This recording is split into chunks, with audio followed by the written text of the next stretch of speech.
এই যে সামনে দেখতে পাচ্ছেন এই যে বাচ্চাটি, এই বাচ্চাটি মৃত্যুর সঙ্গে লড়ছে। এই বাচ্চাটির হার্টের অবস্থা খুবই খারাপ। এই যে এখানে অনেক ডকুমেন্টস আছে, ওনারা যে প্রথমে গিয়েছিল আমি আপনাদের দেখাই, এই NH-RN ট্যাগরে ওনারা করে গিয়েছিল, তো সেখানে অনেক টেস্ট করেছে ওনারা। কি হয়েছে বলুন তো? মেয়ের হচ্ছে হার্টের সমস্যা, আর হার্টে হচ্ছে 4টে বাল্ব থাকে, মাত্র হচ্ছে 2টো বাল্ব হয়েছে, 2টো হয়নি। তার জন্য আগেও একটা অপারেশন করা হয়েছে, সেটা শুধু রাস্তা করে দিয়েছিল যাতে ও 4 বছর পর্যন্ত ভালো থাকতে পারে। আচ্ছা, এখন অপারেশনের সময় এসে গেছে, খুবই হাতে কম।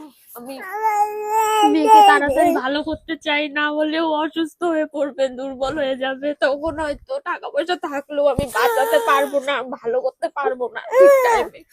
আচ্ছা, আচ্ছা। এখন আমি মা হয়ে তোমাদের কাছে হাত জোড় করে একটা কথাই বলবো যে তোমরা সবাই সহযোগিতা করো,